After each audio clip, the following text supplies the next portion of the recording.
Hello and welcome to a brief training and overview for the cooperating teachers of the Boyce College Teacher Education Program. My name is Barry Gibson and I am one of the professors of education here at Boyce College. I would like to begin by thanking each of you, our cooperating teachers, for agreeing to participate and provide a space for our students to learn and grow, to observe a model of good teaching, and gain wisdom from a seasoned educator. Your role is invaluable in what we are striving to accomplish in our teacher education program.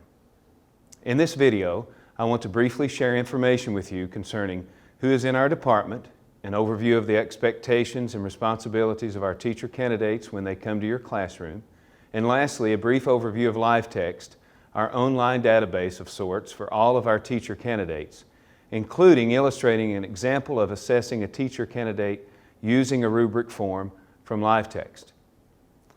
Dr. Melissa Tucker is the Education Department Chair, who also teaches several of our education courses. Of course, myself, Barry Gibson, along with Mackenzie Miller, who is the Coordinator and Administrative Assistant of our Teacher Education Program. We are more than happy to answer any questions or discuss any concerns you may have concerning our program, the teacher candidate in your classroom, or any other issue that may arise.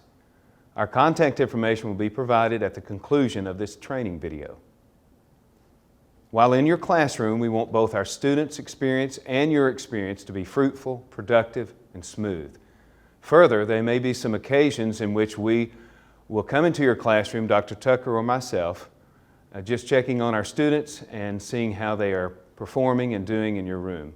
Again, we want to ensure this experience is one that is a welcome addition to your classroom and not a detraction from it.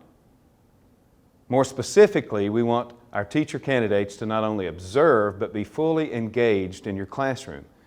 During their first visit to your classroom, the teacher candidate should sit down with you before leaving and develop a schedule that will work for both you and them in order to complete their field experience requirements, as well as completing the confirmation of first visit form. The teacher candidate can and should engage in small group or whole group instruction, one-on-one tutoring and intervention, and simply provide an extra set of eyes, ears, and hands to help you and your students in the classroom.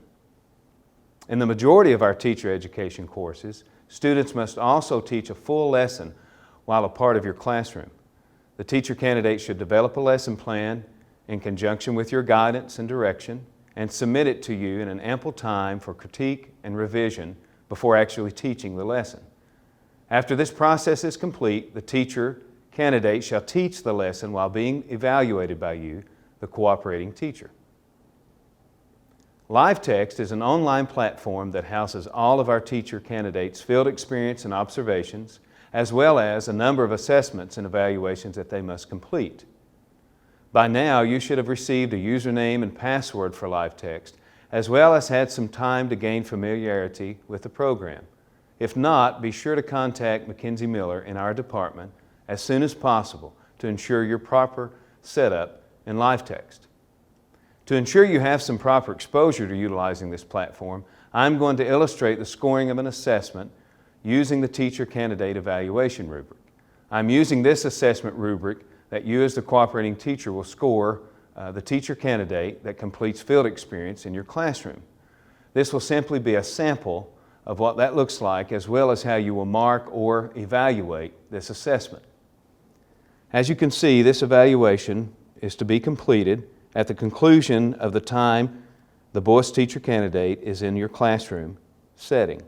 In order to give guidance and clear areas of improvement to the student, please do not mark each rubric grade advanced, but be honest in your assessment, because we at Boyce College are seeking to understand if the teacher candidates are possessing the necessary dispositions we feel critical in producing an effective teacher. Dispositions such as professionalism, service, collaboration, and a servant leader. While looking at this particular document, you will notice that this rubric is divided into 4 particular categories of scoring: beginner, developing, target, and advanced.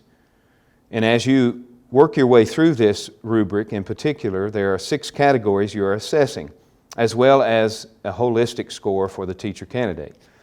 The categories in this particular assessment are knowledge, diversity, professionalism, servant leadership, collaboration, reflective practitioner, and then finally a holistic score. As you work your way through this, you will be able to click on which score range, whether it be beginning or developing or target or advanced, as you notice in each of the attributes that you are searching and looking for while the teacher candidate is either engaged in teaching a lesson or working with some of your students or interacting with reflection with you and themselves. So if you'll notice as you work your way through this particular rubric, mark honestly what you feel as if the candidate has demonstrated. And hopefully this will give you an idea of what you're going to see in live text as you will be assessing the teacher candidate in your classroom. I want to conclude by saying again, thank you for your willingness to share your classroom and invest in the lives of our students here at Boyce College. Our contact information will be given here in just a moment, and please feel free to reach out to us at any time. We will be glad to have a conversation with you. Thank you, and have a wonderful school year.